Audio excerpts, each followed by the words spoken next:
અમેરિકામાં social security SSI, એસએસડીઆઈ, વીએ અને અન્ય ફેડરલ લાભો મેળવનારા લાખો લોકો માટે આજે એક ખૂબ જ મહત્વના સમાચાર સામે આવ્યા છે.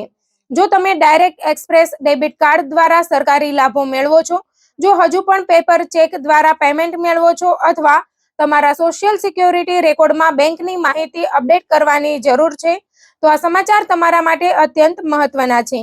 કારણ કે ફેડરલ સરકારે એક પછી એક એવા મોટા ફેરફારો અમલમાં મૂકવાનું શરૂ કર્યું છે, જેની સીધી અસર લાખો લાભાર્થીઓ પર પડશે. જો આ નિયમોને સમયસર સમજવામાં નહીં આવે તો પેમેન્ટ મોડું પડી શકે છે, અટકી શકે છે અથવા ટ્રાન્ઝેક્શન દરમિયાન મુશ્કેલી ઊભી થઈ શકે છે. તેથી આ સમગ્ર માહિતી અંત સુધી ધ્યાનથી જોવી ખૂબ જ જરૂરી છે. સૌથી પહેલા વાત કરીએ ડાયરેક્ટ એક્સપ્રેસ ડેબિટ કાર્ડ પ્રોગ્રામમાં થઈ રહેલા સૌથી મોટા ફેરફારની. ઘણા વર્ષોથી આ પ્રોગ્રામનું સંચાલન કોમેરિકા બેંક દ્વારા કરવામાં આવતું હતું, પરંતુ હવે ફેડરલ સરકારે આ પ્રોગ્રામ માટે નવી બેંક પસંદ કરી છે.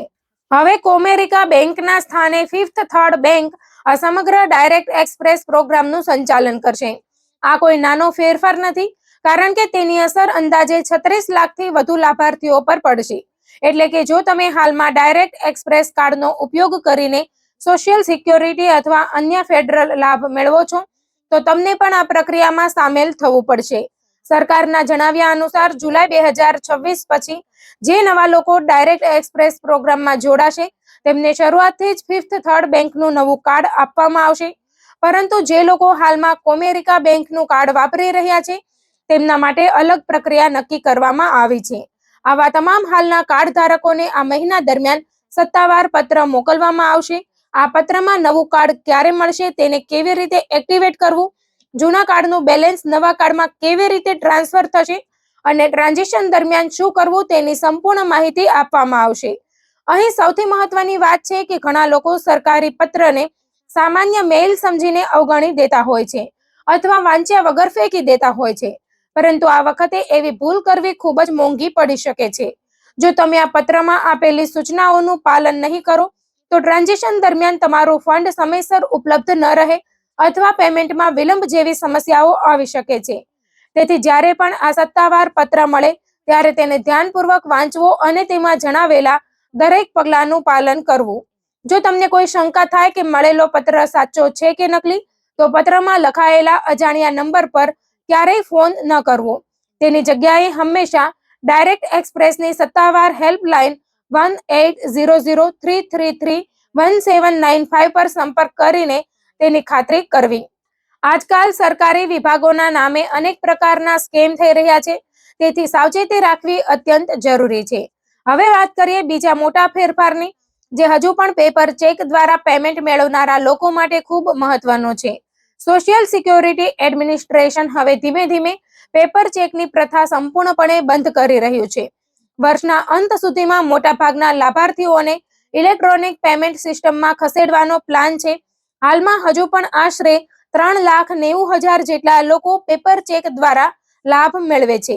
આવા તમામ લોકોને હવે અંતિમ નોટિસ મોકલવામાં આવી રહી છે, જેમાં જણાવવામાં આવશે કે હવે તેમને ડાયરેક્ટ ડિપોઝિટ અથવા ડાયરેક્ટ એક્સપ્રેસ કાર્ડ પર શિફ્ટ થવું પડશે. જો કોઈ લાભાર્થી આ પ્રક્રિયા પૂર્ણ નહીં કરે તો ભવિષ્યમાં તેના પેમેન્ટમાં વિલંબ અથવા રોકાવાની શક્યતા ઊભી થઈ શકે છે. જો કે સરકાર એવા લોકો માટે એક ખાસ હાર્ડશિપ વેઇવર પણ રાખી રહી છે, જેમની પાસે બેંક એકાઉન્ટ નથી અથવા ખાસ સંજોગોને કારણે તેઓ ડાયરેક્ટ એક્સપ્રેસ કાર્ડનો ઉપયોગ કરી શકતા નથી. પરંતુ અહીં એક વાત ખાસ યાદ રાખવી કે આ મુક્તિ આપમેળે મળતી નથી. તેના માટે અરજી કરવી ફરજિયાત છે. યુએસ ટ્રેઝરીની હાર્ડશિપ વેઇવર લાઇન પર ફોન કરીને અરજી કરવાની રહેશે અને મંજૂરી મળ્યા પછી જ પેપર ચેક ચાલુ રહી શકશે. જો તમારી પાસે બેંક એકાઉન્ટ છે તો સૌથી સરળ રસ્તો ડાયરેક્ટ ડિપોઝિટ શરૂ કરવાનો છે. તમે તમારા માય સોશિયલ સિક્યોરિટી ઓનલાઈન એકાઉન્ટમાં લોગિન કરીને પેમેન્ટ ઓપ્શન વિભાગમાં બેંકની વિગતો ઉમેરી શકો છો. ધ્યાન રાખવું કે આ ફેરફાર લાગુ થવામાં 1 થી 2 પેમેન્ટ સાયકલ જેટલો સમય લાગી શકે છે. જો ઓનલાઈન પ્રક્રિયામાં મુશ્કેલી આવે તો સોશિયલ સિક્યોરિટી હેલ્પલાઇન પર સંપર્ક કરીને માર્ગદર્શન મેળવી શકાય છે. હવે વાત કરીએ ત્રીજા અને ખૂબ જ મહત્વના સુરક્ષા ફેરફારની. છેલ્લા કેટલાક વર્ષોમાં બેંક એકાઉન્ટ બદલવાના નામે મોટી સંખ્યામાં છેતરપિંડીના કેસ સામે આવ્યા હતા. સરકારના અંદાજ મુજબ દર વર્ષે હજારો શંકાસ્પદ ફોન વિનંતીઓ મળતી હતી અને ડાયરેક્ટ ડિપોઝિટ સંબંધિત લગભગ 40% ફ્રોડ નકલી વ્યક્તિ બનીને કરવામાં આવેલા ફોન દ્વારા થતા હતા. આ જ કારણસર હવે સોશિયલ સિક્યોરિટી એડમિનિસ્ટ્રેશને માત્ર સામાન્ય ફોન કોલ દ્વારા બેંકની માહિતી બદલવાની જૂની પ્રક્રિયા બંધ કરી દીધી છે. હવે જો તમે ફોન દ્વારા બેંક એકાઉન્ટ બદલવા માંગતા હો તો સોશિયલ સિક્યોરિટીનો પ્રતિનિધિ તમને કોલ દરમિયાન જ સત્તાવાર વેબસાઇટ પર જઈને વન ટાઈમ પિન જનરેટ કરવા કહેશે. આ પિન પ્રતિનિધિને આપ્યા પછી જ બેંકની માહિતી અપડેટ કરવામાં આવશે. આ નવી પ્રક્રિયાનો હેતુ છેતરપિંડી અટકાવવાનો છે, જેથી કોઈ અન્ય વ્યક્તિ તમારા નામે બેંકની માહિતી બદલી ન શકે. સરકાર હજુ પણ 2 અન્ય વિકલ્પો આપી રહી છે. સૌથી સરળ અને ઝડપી રસ્તો એ છે કે તમે સીધા જ તમારા ઓનલાઈન માય સોશિયલ સિક્યોરિટી એકાઉન્ટમાં લોગિન કરીને જાતે જ બેંકની માહિતી અપડેટ કરો. જો ઓનલાઈન સેવા ઉપયોગમાં લેવામાં મુશ્કેલી હોય તો નજીકની સોશિયલ સિક્યોરિટી ઓફિસમાં સરકારી ફોટો આઈડી સાથે જઈને પણ આ ફેરફાર કરાવી શકાય છે. અહીં વધુ એક ખૂબ જ ઉપયોગી સલાહ આપવામાં આવી છે. જો તમે બેંક એકાઉન્ટ બદલતા હોવ તો નવી માહિતી સંપૂર્ણ રીતે અપડેટ થઈ ગઈ છે તેની ખાતરી કર્યા વગર જૂનું એકાઉન્ટ ક્યારેય બંધ ન કરવું. સામાન્ય રીતે આ પ્રક્રિયામાં થોડા અઠવાડિયાનો સમય લાગી શકે છે, તેથી ઓછામાં ઓછા 2 થી 4 અઠવાડિયા સુધી જૂનું એકાઉન્ટ ચાલુ રાખવું વધુ સુરક્ષિત રહેશે. આ દરમિયાન સ્કેમને લઈને પણ મોટી ચેતવણી આપવામાં આવી છે. સોશિયલ સિક્યોરિટી વિભાગ ક્યારેય તમને સામેથી ફોન કરીને તમારી બેંકની માહિતી માંગશે નહીં અથવા તમારું પેમેન્ટ બંધ થઈ ગયું છે કહીને ફોન પર એકાઉન્ટ નંબર આપવા નહીં કહે. જો આવો કોઈ ફોન આવે તો સમજી જવું કે તે સ્કેમ હોઈ શકે છે. આવા કિસ્સામાં કોઈ પણ વ્યક્તિગત માહિતી આપ્યા વગર તરત જ ફોન કાપી નાખવો. હવે વાત કરીએ ચોથા મહત્વના મુદ્દાની, જે ઘણા લોકોને સામાન્ય લાગતો હોવા છતાં ભવિષ્યમાં પેમેન્ટ અટકવાનું કારણ બની શકે છે. સોશિયલ સિક્યોરિટી એડમિનિસ્ટ્રેશન હવે નામના એક્ઝેક્ટ મેચિંગ પર ખાસ ધ્યાન આપી રહી છે. એટલે કે તમારી બેંકમાં જે નામ નોંધાયેલું છે અને સોશિયલ સિક્યોરિટીના રેકોર્ડમાં જે નામ છે તે બંને અક્ષર એક સરખા હોવા જોઈએ. ઘણા લોકો લગ્ન પછી નામ બદલાવે છે પરંતુ બેંકમાં જૂનું નામ રહે છે.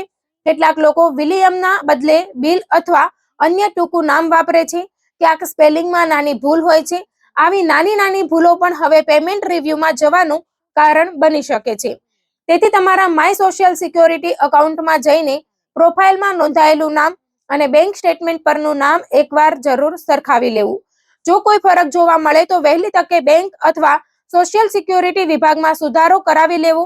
ચાલો હવે આખા સમાચારનો ટૂંકો સાર સમજીએ.